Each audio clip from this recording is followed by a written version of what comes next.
Every single year, we create these mountains of waste. It's a massive global problem, and honestly, it can feel pretty overwhelming. But what if all that trash isn't the end of the story? What if it's actually just the beginning? Today, we're diving into the science of upcycling, a really exciting idea that could turn our biggest waste problems into some of our most valuable resources.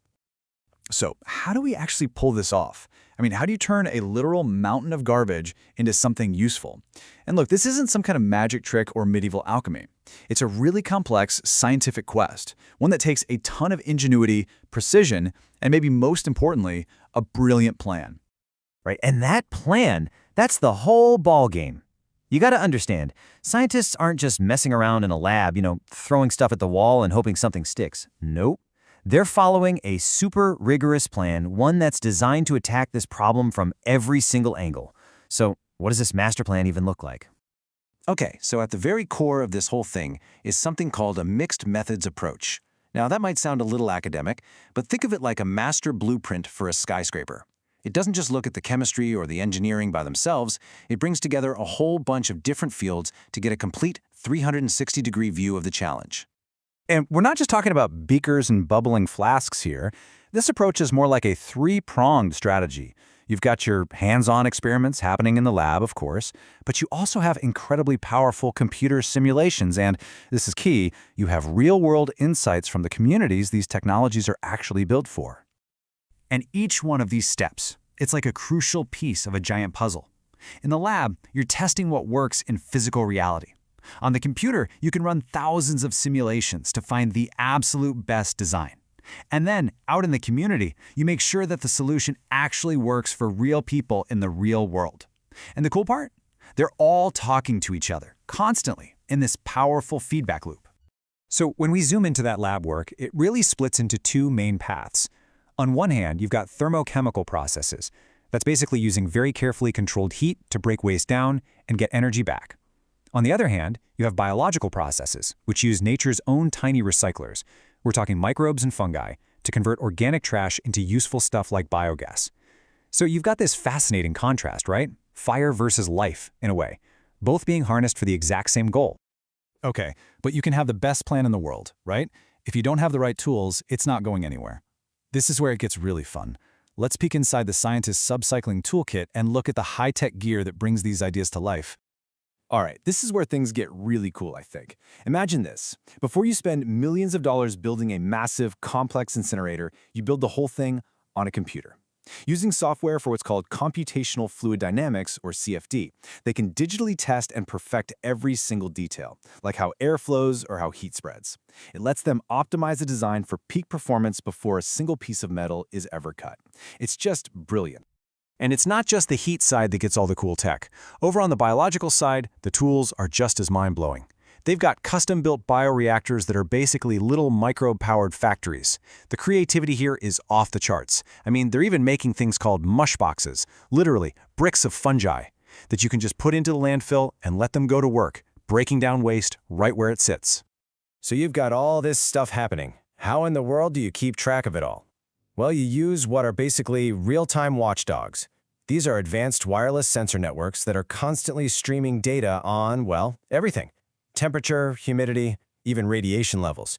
It's all to make sure the whole process is running safely and as efficiently as possible. So when you step back and look at the whole picture, you've got this amazing, diverse toolkit. You have digital simulation tools like CFD working right alongside these biological workhorses like bioreactors. You have sensor networks giving you that live feedback, while tools like spectrometers and microscopes let you do a super deep analysis. It's not just one tool, it's how they all work together in harmony that makes this whole upcycling dream a reality. Okay, so having these incredible tools is one thing. But the tools themselves don't just hand you the answers. The real magic, the real breakthrough happens in the next phase, the investigation. This is where all that raw data pouring in from the tools gets turned into actual, useful discoveries. So what exactly are they measuring? Well, pretty much everything you can imagine. On the technical side, yeah, it's super detailed stuff. Precise temperatures inside a combustion chamber, tiny concentrations of pollutants, how much methane is being produced. But here's what's really interesting. It's not all about the hard science. They're also collecting social data, like actual feedback from community surveys, to make sure the human side of the equation is never forgotten. So why go to all this trouble? Why measure everything? Because the goal is simple. Make it better. And not just, I feel like it's better, but in a way you can actually prove with numbers. You might start with a baseline design that's, say, 65% efficient, but by constantly measuring, simulating, and tweaking things based on that data, you can create an optimized design that pushes that efficiency all the way up to 95%. It's all about tangible, measurable improvement.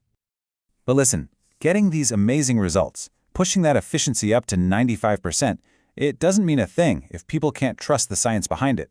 And that brings us to what might be the most important stage of all, making sure the work is credible, responsible, and ethical. And that's a totally fair question for us to ask, right?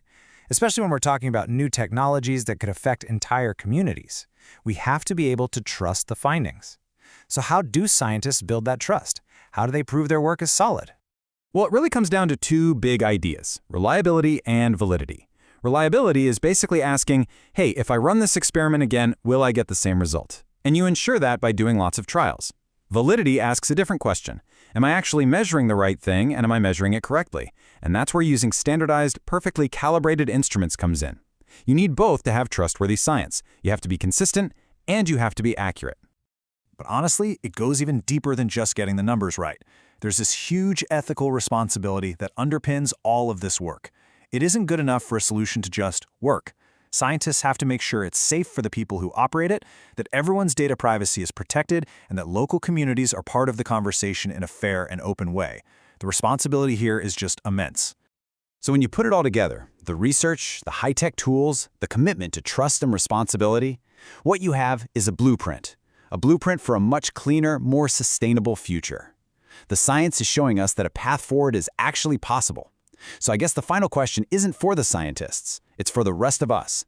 As this blueprint for the future is being written, what's our role going to be in actually building it?